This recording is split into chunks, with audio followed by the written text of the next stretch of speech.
안녕하십니까. 바른신학이단 연구소의 변광무입니다. 주 예수 그리스도 안에서 항상 평안하시기를 바랍니다. 오늘은 바른 미디어와 바른 믿음의 차이라고 하는 주제로 여러분들과 함께 살펴보고자 합니다. 먼저 좌측 상단에 조미듬이라고 하는 분이 보이시죠. 그분이 이제 유튜브에 검색을 하면 바른 미디어로 검색을 했을 때 나오시는 분입니다. 그리고 그 우측에 보면 정희철 목사라고 하는 분이 있죠. 이분이 이제 바른 믿음이라고 하는데 유튜브나 인터넷에 바른 믿음을 검색하면 이 사람의 카페, 이 사람의 홈페이지와 글을 확인할 수 있습니다. 먼저 앞서서 좌측부터 보면 이제 초대 교부들이 보이시죠. 아타나시우스 296년 또는 298년에 출생한 사람입니다. 이분은 이제 삼위일체 교리를 정립한 4세기 가장 위대한 지도자로 알려지는 사람입니다. 당시에 아리우스라고 하는 사람이 나타나서 예수 그리스도의 어떤 그 신성에 대해서 좀 문제 제기가 있었어요. 그분이 정말 성부 하나님과 동일 본질이냐라고 하는 것 때문에 심지어는 이 사람은 예수님은 피조되었다. 라고까지도 이제 얘기가 되었던 것이죠. 이때 이 삼일체 교리, 예수님의 기독론을 옹호하기 위해서 여러 차례 유랑 생활을 했던 사람이 이제 아타나시우스입니다. 그래서 이 유명 말들 중에 아타나시우스는 세상을 반대하고 세상은 아타나시우스를 반대한다라고 하는 말이 있을 정도로 전면에 앞장서서 그 그릇된 어그러진 사상을 반대했던 사람이고요. 실제로 이 아리우스 사상은 오늘날에도 남아 있죠. 오늘날 여호와의 증인이 시조입니다. 여호와의 증인은 양자론을 가지고 있어요. 여호와의 증인한테 한번 물어보세요. 예수님이 하나님의 아들이잖아요 하면 기뻐합니다. 그러나 예수님이 하나님이시잖아요 라고 하면 갑자기 표정이 바뀌죠. 이게 아리우스에서 나온 사상입니다. 그 다음에 바로 우측에 보이는 사람이 아우구스티누스라고 하는 사람인데요. 354년에 출생했습니다. 그러니까 아타나시우스보다는 한 약 50년 뒤에 출생했죠. 고백록 또는 삼위일체론 또는 신국론이라고 하는 아주 위대한 저작들을 내어놓았습니다. 초기 교회 이래로 가장 위대한 기독교 사상가라고 이제 평가되는 사람이죠. 그리고 이제 중세 암흑기가 있었죠. 계속해서 교리의 변질이 일어나고 교황권에 아주 그 남용들이 많이 일어나서 예수 그리스도의 그 왕권을 찬탈하는 그런 여러 시도들이 있었죠. 그런 어리석은 일들이 많이 있었습니다. 자, 그리고 이제 약 1000년 또는 1100년 이후에 루터라고 하는 사람이 나타났죠. 1483년에 출생한 사람입니다. 이 사람은 그야말로 종교개혁이라고 하는 그 폭탄을 터뜨린 인물이죠. 물론 자신이 의도한 것은 아니지만 실제로 엄청난 파급 효과가 있었습니다. 이 사람이 특별히 이제 강조한 것은 여러 가지가 있었는데 특별히 이신층이 이 교리, 아주 이 중요한 교리를 체계화시킨 인물이 바로 루터라고 하는 사람이죠. 지금까지도 많은 신학자들은 루터의 말을 따라 이 신칭의 교리가 교회가 서거나 무너지는 항목으로 그렇게 얘기를 하고 있는 것이죠. 그리고 루터보다 1년 뒤에 출생한 사람이 1년 뒤라기보다는 몇 개월 차이입니다. 쯔빙글리라고 하는 사람이에요. 1484년이죠. 개혁파의 시작과 같은 인물입니다. 이 쯔빙글리라고 하는 사람을 개혁파의 시작으로 보는 것이 괜찮을 것 같아요. 이분이 상당히 개혁파 교리를 발전시키긴 했지만 칼빈에게까지는 미쳐지지 않았죠. 그로부터 약 한 25년, 30년 정도 뒤에 1509년이죠. 기독교 강요라고 하는 대작을 썼던 칼빈. 이 사람이 바로 이제 개혁파의 어떻게 보면 주축이 되는 인물입니다. 그래서 우리가 때로는 칼빈주의라는 말을 쓰기도 하죠. 이 사람은 쯔빙글리와 루터의 견해를 어떻게 보면 종합 발전시킨 인물입니다. 루터가 이신칭의를 강조했다면은 칼빈은 조금 더 나아가서 성화에 대한 강조까지 그리고 하나님의 절대 주권과 이중 예정에 대한 교리까지 탄탄하게 정립해 나가죠. 그리고 이제 쯔빙글리 같은 경우는 성만찬의 어떤 기념설 개념이 좀 있었는데요. 그것을 영적 임재설 개념으로 조금 더 견고하게 그 교리를 발전시킵니다. 그리고 그 옆에 보이는 세 사람의 인물들 카이퍼, 워필드, 바빙크 1837년 그리고 워필드는 1851년 바빙크는 1854년 그러니까 워필드하고 바빙크는 한 3살 정도밖에 차이가 나지 않죠. 그리고 카이퍼하고 워필드는 뭐 한 15년 정도 차이가 나나요? 이게 다 이제 동시대 사람입니다. 그러니까 칼빈 때로부터 한 뭐 300년 정도 350년 정도 뒤의 인물입니다. 소위 오늘날 한국 국내에서는 3대 칼빈주의 신학자라고 불리는 사람입니다. 물론 외국에서는 이런 별칭을 지어주지 않았습니다. 우리나라에서만 이런 말을 하는데 뭐 이것에 대해서는 좀 검토할 필요가 있을 것입니다. 이들은 칼빈주의 신학 발전에 있어서 이들의 공헌은 뭐 말할 것도 없는 것이죠. 그리고 한 10년 정도 뒤에 그러니까 바빙크로부터 약 10년 정도 8년이죠. 1862년이래요. 게랄드 보스라고 하는 사람입니다. 이 사람은 이제 성경 신학입니다. 성경 신학을 체계 있게 세운 인물로서 당시에 이제 합리주의와 이성주의가 아주 팽배했었죠. 인간 이성에 대한 지대한 예찬이 있었을 시기입니다. 것입니다. 성경 자체에 대한 의심들이 불어닥쳤을 때죠. 그때 이제 가블러라고 하는 사람이 있었는데 이 사람이 이제 성경 비평학적으로 컨텍스트 안에서 이제 읽어야 된다고 강조하면서 성경의 어떤 그때 당시 있었던 교리 체계를 파괴해 나가기 시작합니다. 그러나 이제 게랄드 보스가 이것을 잘 이제 이용한 것이죠. 계시사적 흐름에 따라서 각 구절들에 대한 어떤 주경신학이라고 하는데요. 성경 원어를 중심으로 해석해 나가는 이 주경신학에 따라 성경신학을 발전을 시킵니다. 그러니까 계시사적 안에서 성경을 보는 것이죠. 자, 그리고 한 또 10년 정도 지나서 벌커프 1873년에 출생했습니다. 이 사람은 벌커프 조직신학 하면 대부분의 목회자들은 다 알고 있는 것입니다. 보수적인 개혁파 신학교 교재입니다. 오늘날 여러분들이 알고 있는 장로교의 합동이나 고신이나 합신 등에서는 벌커프 조직신학을 가르치죠. 목사님들 중에 신학을 제대로 배우신 분이라면 이 교재를 배웠을 것입니다. 그리고 이 루이스 벌커프 조직신학의 체계에 대해서 제대로 이해하고 있을 것입니다. 만약 이 교재에 나온 교리에서 떠나는 그런 발언들을 하는 사람들이 있다면 문제가 있는 거예요. 그러니까 벌커프 조직신학으로 탄탄하게 다져진 목회자들을 여러분들 좀 찾으셔야 돼요. 교리적으로 확고하게 붙잡혀 있는 분들을 여러분들은 만나셔야 됩니다. 근데 여러분들이 그러려면 분별력도 있어야 되겠고 성경을 그만큼 깊게 이해해야 되겠죠. 벌커프는 아까 전에 게랄드 보스 같은 경우는 성경신학이라고 했다면 이 사람의 특징은 제가 생각했을 때 뭐 여러 가지가 있지만 기독교 윤리학과 실천신학에 대한 관심이 좀 더 많았다라고 평가됩니다. 그러니까 결국 조직신학이라고 하는 것은 성경의 각 주제에 대해서 이렇게 모아놓은 거잖아요. 그것을 그냥 그 지식으로만 머무는 것이 아니라 우리가 이제 어떤 교회 생활에서 그리고 세상을 살아가는 그리고 기독교 가치관적인 그런 마인드를 가지고 실천에까지 우리가 적용해야 된다라는 거예요. 실천신학까지 미치지 못하는 신앙이라고 하는 것은 문제가 있는 신앙이죠. 그건 가짜 신앙이죠. 잘못된 신앙이죠. 그러니까 실천 신학까지 조직 신학은 나아가야 된다라는 겁니다. 그 다음에 또 약 10년 뒤, 8년 뒤인가요? 메이첸 1881년에 이분은 이제 미국 장로교 신학자입니다. 한국은 미국 장로교의 큰 혜택을 보았다고 봐야 돼요. 감리교회는 초창기에 우리 1884년 5년 이때 이제 아펜젤러 그리고 장로교는 언더우드가 최초에 들어와서 선교 활동을 우리나라에서 했었죠. 정통 신학이라고 하는 것은 프린스턴 신학교와 웨스트민스터 신학교라고 여러분들은 이해를 해야 돼요. 저와 여러분의 교회, 특히 장로교의 족보를 이해해야 되지 않습니까? 이 프린스턴 신학교가 좌경화되기 전을 구 프린스턴이라고 합니다. 구 프린스턴이 고등 비평을 받아들였었어요. 당시에 아까 말씀드렸다시피 합리주의, 이성주의, 성경 파괴주의, 오늘날로 말하면 이제 김용옥 돌과 같은 적그리스도적인 가르침이 많이 퍼져나갔던 것이죠. 근데 신학교 교수들이 거기에 오염돼가지고 거의 회복 불가능한 상태가 되었을 때 신학교 교수로서 그곳을 사임하고 이분이 나와서 웨스트민스터 신학교를 설립하게 됩니다. 이 메이친 아주 중요한 인물이고요. 그리고 그로부터 한 4년 뒤에 출생했던 1895년에 출생한 벤틸, 개혁파 변증학의 아버지와 같은 분이 바로 이 전제주의 변증을 하는 벤틸레라고 하는 분입니다. 여러분들이 복음을 전하는 것도 중요하지만 여러 가지 잘못된 사상에 대해서 제대로 분별하고 특히 뭐 이단 사상뿐만 아니라요. 이 세상의 세속적인 가치관이나 관념들에 대해서 그런 잘못된 체계에 대해서 여러분들이 변증을 할 수 있는 실력도 있어야 된다라는 거예요. 근데 그 전제주의 변증이라는 것은 오직 성경을 전제로 해서 변증을 하는 겁니다. 그 다음에 또 2년 뒤에 출생했던 박형룡, 우리나라 분이에요. 1897년. 그리고 이제 그로부터 또 한 8년 정도 뒤에 출생했던 박윤선 박사라고 하는 분. 이 두 사람이 우리 한국교회에 아주 중요한 분입니다. 두 축과 같은 분이에요.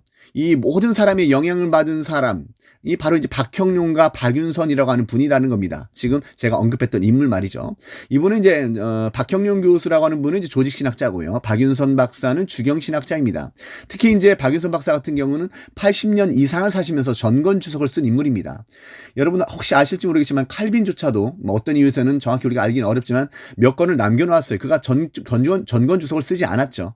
특히 요한계시록 주석도 쓰지 않았습니다. 칼빈은 말이죠. 그런데 박윤선 박사는 요한계시록 주석이 결코 쉽지 않은 성경임에도 불구하고 그것을 주석을 했습니다. 오늘날까지 요한계시록은 해석이 어렵기 때문에 많은 이단들의 전유물이 되지 않습니까? 왜냐하면 상징적인 해석이 많고 굉장히 깊은 숙고함이 필요한 그런 성경입니다.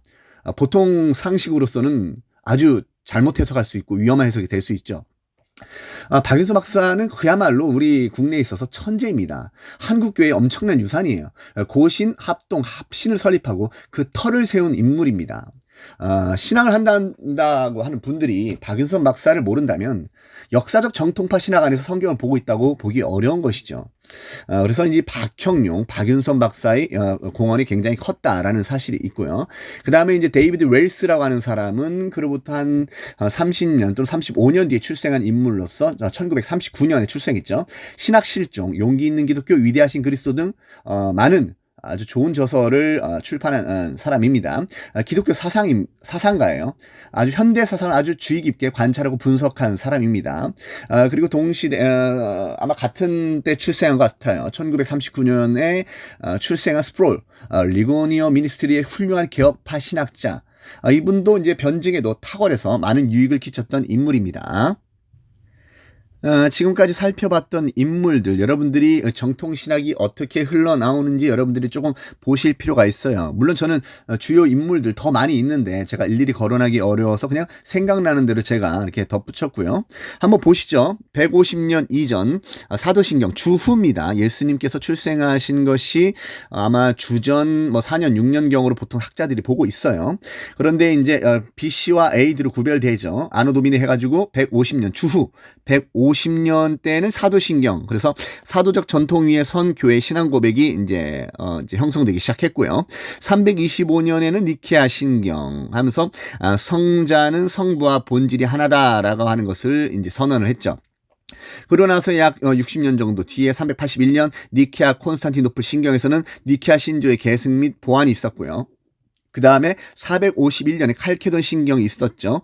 한 위격 안에 두 본성이라고 해가지고 이것도 좀 선언을 했습니다. 그래서 니케아, 그다음 콘스탄티노플, 그다음 에베소, 그다음 칼케돈 신경 이 네 회의가 있는데요. 4차 범종교회라고 하면서 우리 이제 개신교에서는 이 네 개를 받아요. 그리고 나머지 그 이후에 많은 회의들이 나왔는데 그것은 이제 로마 카톨릭이 받아들이는 겁니다. 우리는 받아들이지 않습니다. 아주 그 변질된 교리들이 나오기 시작했던 것이죠. 그러니까 그때 비로소 이제 교황권도 나오고 아주 어그러진 그런 연옥교리도 나오고 그 다음에 사제에 대한 부분도 나오고 지금은 이제 몽소승천설도 나오고 여러 가지 정말 사탄적인 잘못된 그런 교리들이 많이 나오지 않았습니까?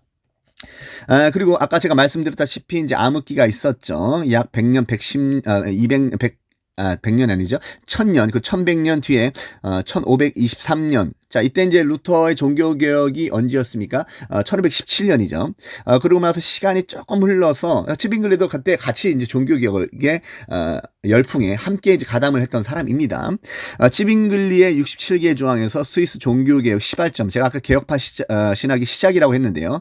이분으로부터 시작을 해야 돼요. 그 다음에 이제 칼빈이 더 공부화시켰다고 제가 말씀드렸고, 1530년은 아우구스부르크 신앙고백이 있었습니다.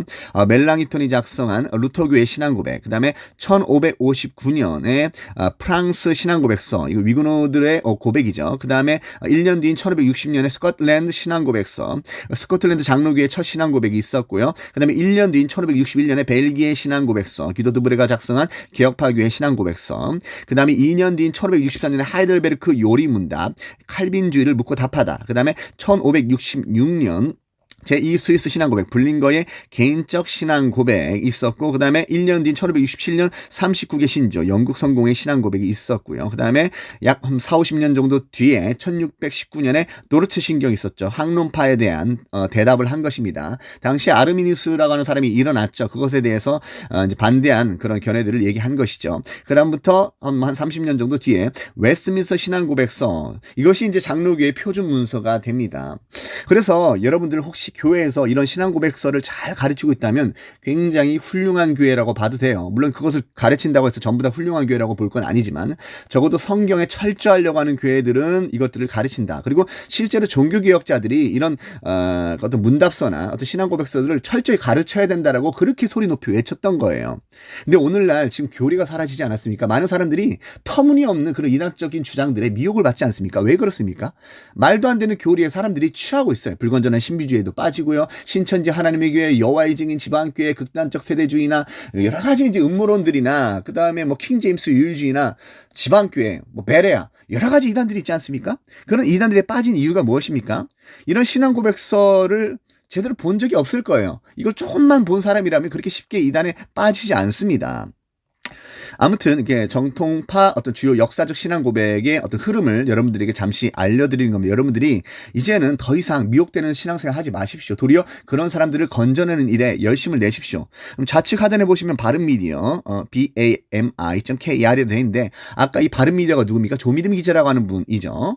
자, 그래서 이제는 본론입니다. 조미듬 기자라고 하는 분과 정희철 목사라고 하는 사람을 제가 조금 더 좀 한 비교를 해보려고 그래요.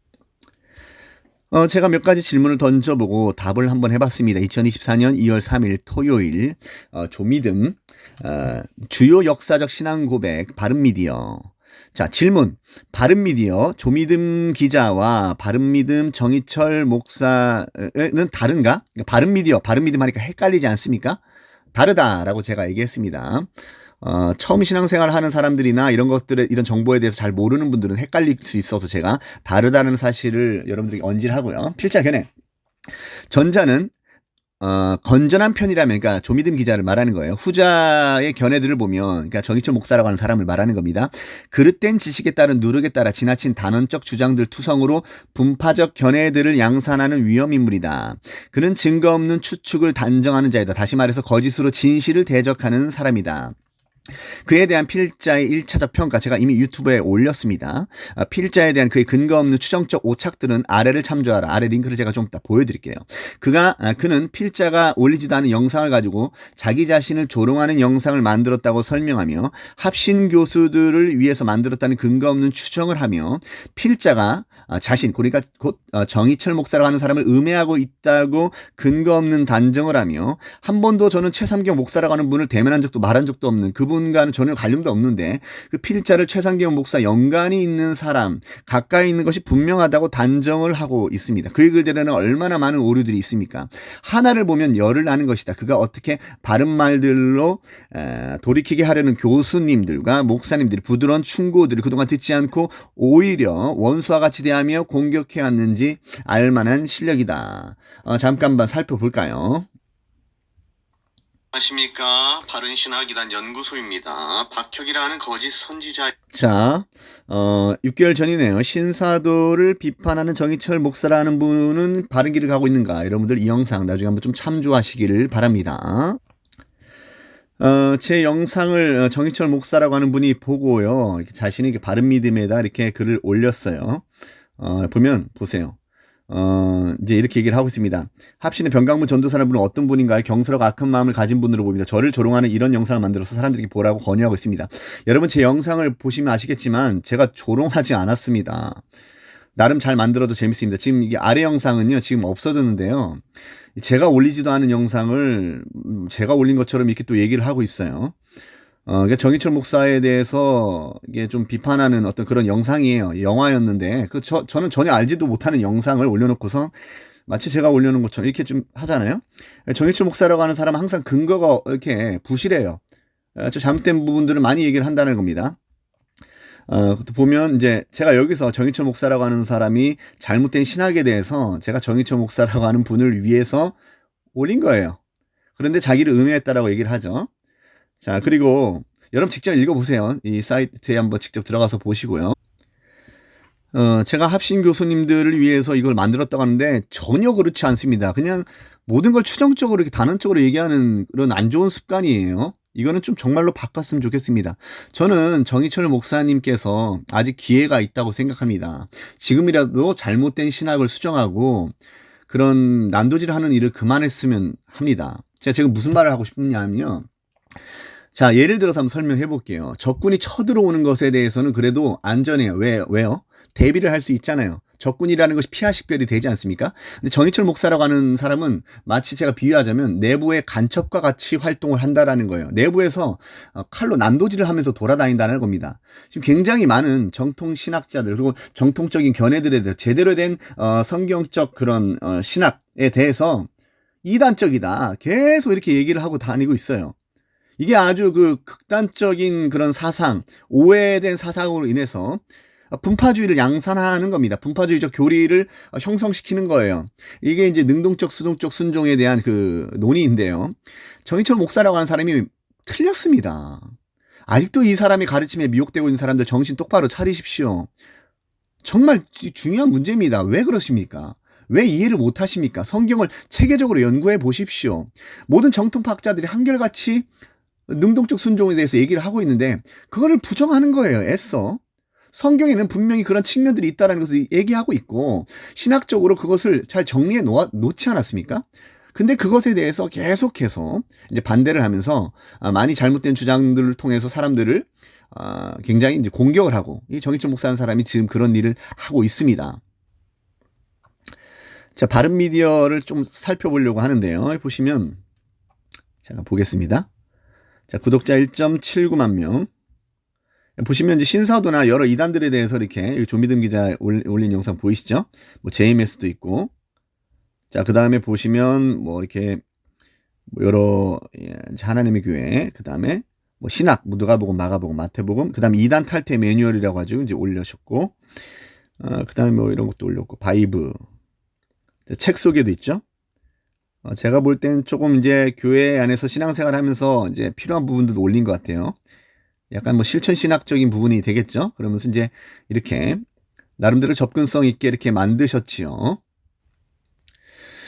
다시 돌아와서 질문, 두 번째 질문 던집니다. 바른 미디어는 건전한가? 대체로 개혁주의 노선에 서 있으며 건전한 편이다라고 저는 그렇게 답을 달았습니다. 한번 볼까요? 필자견해. 필자는 바른 미디어에 출연하는 사람 중 우려되는 인사도 있다. 그러나 좋은 사상들을 소개하고 운영해 나가는 입장에서 어떤 개인이나 단체에 대한 어그러진 확연한 교리가 수면 위로 드러나기 전까지 일시적 협력을 구할 수밖에 없게 되는 것은 거의 불가피하다고 말할 수도 있다. 이게 무슨 말씀인지 알겠습니까? 그러니까 어떤 사람이 가진 이단 사상이라는 것은요, 확연하게 드러나지 않을 때가 많아요. 시간이 좀 필요하기도 합니다. 실제로 이제 어떤 교단들에서 이단성을 삼기까지 처음에는 이제 각 개인에 대해서 인지가 되고 깨달아지겠죠. 어떤 사람이 이단적인 주장을 했을 때 각 개인에게 이거 이상하다. 아니면 이단 연구가들 이런 분들이 이런 가르침이 이상하다라고 이제 평가를 하게 되죠. 그러면서 결국 장로교 제도 안에서는 이제 그것이 이제 당회에서 또 이제 노회로 올라가게 되는 거예요. 그러면서 이제 이단을 규정하는 과정들이 필요합니다. 근데 이제 그렇지 않은 상황에서는 마땅히 이제 이단이라고 이제 단정을 내리기 어려운 부분이 있기 때문에 이제 우리가 함께 할 수밖에 없는 그런 상황에 놓이기도 해요. 물론 이런 예를 들기는 좀 그렇지만 베드로, 안드레, 야고보, 요한 예수님의 제자들 가운데에서도 가룟 유다가 함께 있지 않았습니까? 그러니까 어떻게 보면 하나님의 작정과 예정 안에서는 하나님의 사역에 어떻게 보면 뭐 마치 보탬에 드듯이 함께 쓰여진다가 나중에 버려지는 인물들과 같은 사람과 같은 것이죠.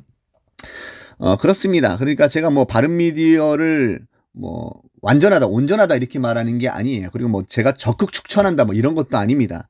그러나 여러분들이 그래도 기본적으로 뭔가 분별을 하고 싶다면, 제대로 된 신앙생활을 하고 있다면 도움을 받을 수 있는 그런 채널이다라고까지는 제가 소개할 수 있을 것 같아요. 그 정도 좀 참조하시면 좋겠고요. 자, 바른 미디어는 대체로 건전하다고 여겨지는 기독서적에 대한 소개, 바른 신학적 견해들, 실천 신학, 이단에 대한 정보를 소개하는가?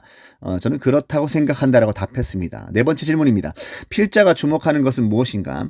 바른 미디어에서 이단에 대한 정보를 제공하면서 그러한 견해들에 대한 비판이 자주 나타난다라는 것이다. 아까 잠깐 살펴봤지만 뭐 JMS나 하나님의 교회나 그 외에 여러 이단들, 그리고 이단적인 사상에 대해서 이렇게 또 비평도 하면서 이렇게 보여주잖아요. 필자는 이런 부분은 좋게 평가한다라고 얘기했어요. 자, 필자견. 어떤 유튜브 채널이든지 간에 꼭 이거 유튜브 채널에만 해당되는 것이 아닙니다. 오직 복음을 전한다고 누군가 그렇게 말하면서 그런 의도를 품으면서 이단 또는 이단 사상에 대한 설명들이 없다면 건전성을 의심해 볼 만하다. 그러니까 여러분들이 유튜브 채널을 평가할 때 이런 부분을 보고 조금 의심해 볼 필요가 있다라고 제가 말씀을 드리는 거예요. 많은 반대 견해에 대한 확고한 표명 없이는 연합이라는 선한 의도와 좋은 목적과 더불어 오늘날 소위 이제 복음주의권이나 그러니까 이제 개혁주의적 요소가 좀 빠져 있는 그런 복음주의, 여러분 좀 주의할 필요가 있어요. 오늘날 복음주의는 예전의 그 복음주의와는 다릅니다. 그리고 오늘날 또 선교와 연합, 일치를 명목으로 한다는 그런 연합운동들. 거기에 이제 신사도나 불건전한 신비주의가 계속 섞여 들어가고 있잖아요. 그러니까 어떤 잘못된 기독교 가치관이나 어떤 이단적 사상, 그런 견해들에 대한 확고한 반대의 표명 없는 연합이라는 그런 것은 선한 의도일지라도 좋은 목적과 더불어서 도리어 이단 사상의 흡수나 그들과의 교류가 쉬워질 수 있기 때문에 위험한 것이라는 거예요. 필자가 볼 때 대체로 개혁파보다는 복음주의권에서 이런 경향이 짙게 나타난다. 복음주의는 연합과 협력에 관심을 더 갖는 경향이 있습니다. 이렇게 관심을 갖는 것 자체를 제가 뭐라고 하는 게 아닙니다. 좋은 거죠. 뭔가 연합해서 하나님 앞에 복음 전파에 있어서 조금 더 효과적으로 전하려고 하는 노력 좋습니다. 그러나 불건전한 것들에 대해서는 개혁파에서는 특히 신학적 엄밀성과 이단에 대한 정죄 및 배척의 경향성을 더 갖기 때문에 조금 더 엄밀하게 조금 더 심사숙고해서 연합이라는 것도 그냥 무작정 연합하는 것이 아니라 제가 이제 조금 뒤에는 원유경 목사라고 하는 사람에 의해서 어떤 연합들이 이루어지는지 보여주고 여러분들 조금 놀랄 것입니다. 오늘 이게 원유경 목사라고 하는 사람인데 그 사람이 이제 송기초 장로라고 하는 사람과 동역도 하기도 하는데 개혁파권에서도 잘 알려진 고상순 목사라고 하는 분이나 이제 김영림 목사라고 하는 분과도 같이 뭔가 이렇게 커넥션이 있어요. 그렇게 되면서 이제 복음이 변질되거나 사람들이 미혹을 받기도 한다라는 거예요. 지금 아무튼 이 영상은 그것에 대해서 얘기하는 영상은 아니니까 넘어가도록 하겠습니다.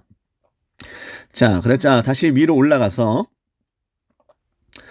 필자는 무엇을 보며 유튜브 채널의 건전성의 척도와 지표를 삼는가? 그러니까 제가 이제 유튜브 채널을 그동안 7년, 8년, 뭐 많게는 10년 동안 계속해서 제가 이제 보면서 제가 이제 느꼈던 것들이 있지 않습니까? 이단 연구를 해 오면서 제가 어떤 채널이 건전할까 굉장히 많이 봤었어요.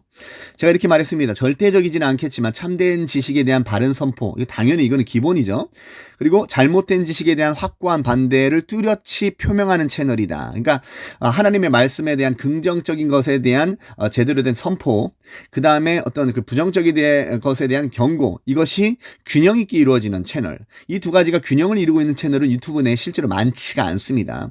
물론 성경과 교리와 신학에 대한 바른 이해가 있어야 할 것이다 라고 제가 그렇게 말했어요. 자, 예를 들어서 모든 면에서 복음을 바르게 전할 수도 있지만 동성애에 대해서만큼은 죄가 아니라고 하거나 또는 침묵할 수도 있다. 실제로 그런 사람들이 있어요.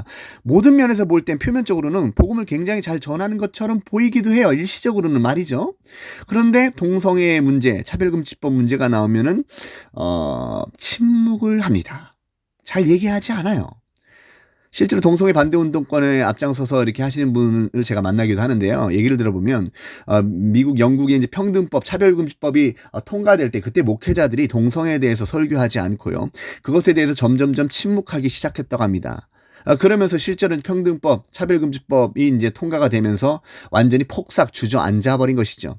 우리나라도 그렇게 되지 않으리라는 법이 없습니다. 여러분들 정신 똑바로 차리고 그렇게 정말로 하나님의 말씀 진리에 대해서 과감하게 선포하지 못하는 연약한 목회자들을 주의하셔야 돼요. 그것은 사랑이 아닙니다. 그건 상처의 문제가 아니에요. 진리에 대해서는 성경에서는 전하라고 말씀하십니다. 진리에 대해서 과감 없이 선포해야 돼요. 필자는 특히 후자에 대해서 말하고 있다. 지금 제가 후자라고 할 때는 침묵하는 것에 대해서 말하고 있는 거예요. 말해야 할 때 침묵하는 것도 죄이다. 여러분들 이렇게 질문할 수 있잖아요. 침묵을 한다고 그거 그렇게 문제 삼을 필요가 있나요? 어떤 이유 때문에 일순간 침묵할 수도 있는 것이죠? 라고 반문할 수도 있을 것입니다. 그러나 성경은 선을 행할 줄 알고도 행하지 않으면 죄라고 하였습니다. 사람이 죄와 향락에 도취되고 있을 때 그런 자들이 옆에 있는 자들에게 마땅히 경고하지 않는 자도 그와 함께 죄를 범하는 것이다. 여러분들 공범 개념을 아시지 않습니까? 함께 죄를 범하는 거예요. 경고하지 않는 것들.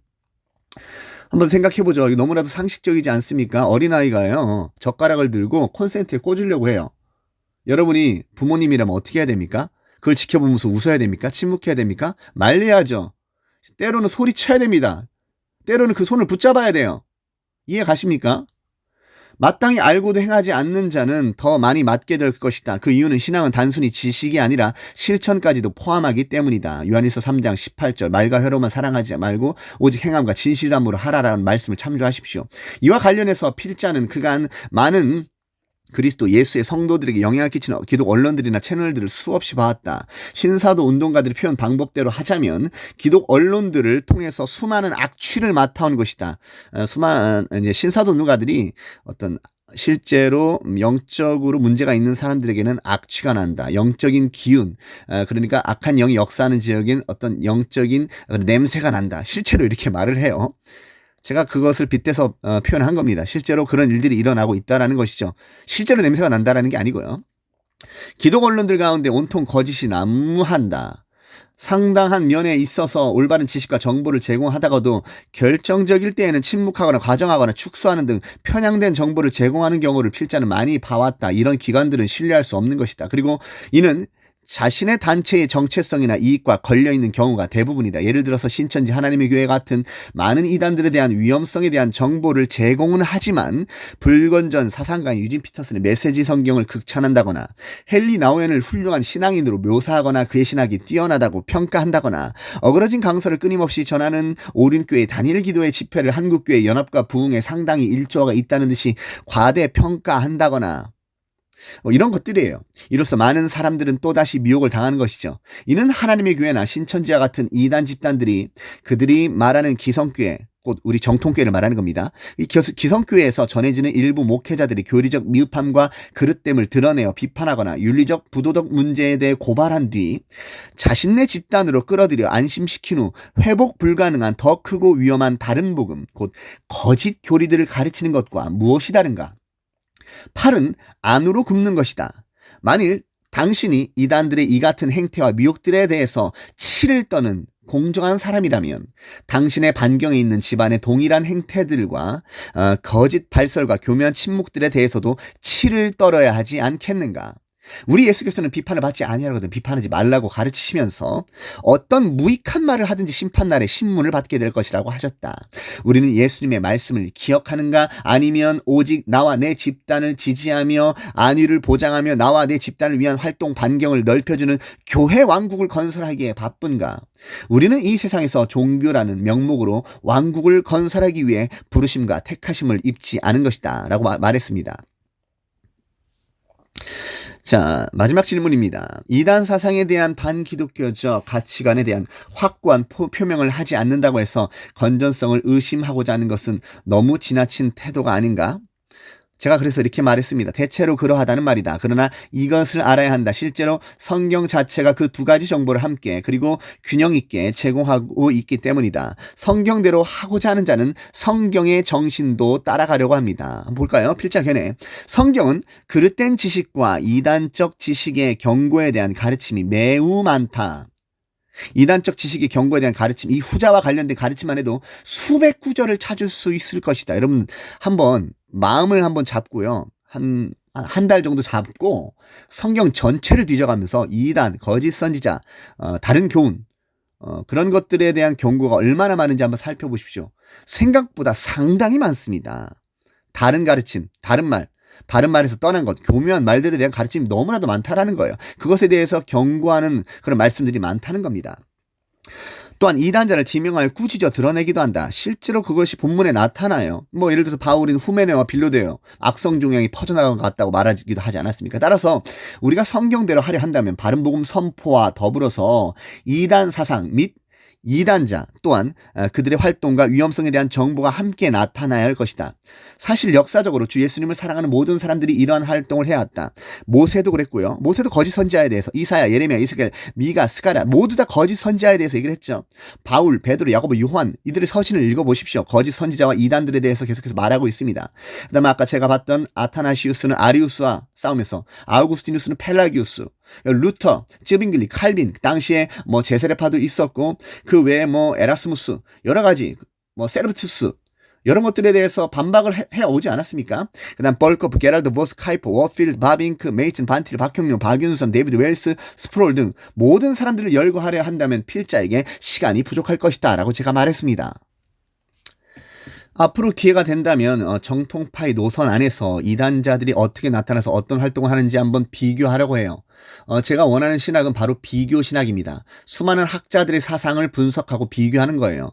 개혁주의 신학이나 정통파 신학을 따른다라고 해서 그들의 입장이 다 일치하진 않습니다. 소소한 입장에서는 차이를 보이기도 해요. 그러나 그런 부분은 아주 미미한 부분이고 소소한 부분입니다. 그런데 결정적인 부분에서 오류를 저지르는 것들이 있지 않습니까? 구원론, 종말론, 인간론 여러 부분이 있어서 예를 들어서 예수님 육체로 오심을 부인한다던가 예수님이 구원자이심을 부인하게 한다던가 예수님이 영으로 왔다고 선전한다고 삼위일체의 되심을 부인한다던가 이신칭의에 대한 부분 이런 부분들에 대해서 오류와 왜곡을 저지르면서 이단적 사설을 퍼뜨리는 사람들 행위구원을 말한다던가 여러 가지 그런 잘못된 교훈들에 대해서 이렇게 반박을 해왔던 사람들이 있지 않습니까? 지금 여기 보이는 사람들이 그러합니다. 그런데 안타깝게 정희철 목사라고 하는 사람은 개혁주의, 정통 신학을 표방은 하지만 실제로 그곳으로부터는 서서히 떠나가고 있습니다. 저는 정말로 안타까운 심령으로 정희철 목사라고 하는 분을 아끼는 마음으로 다시 이 영상을 올립니다.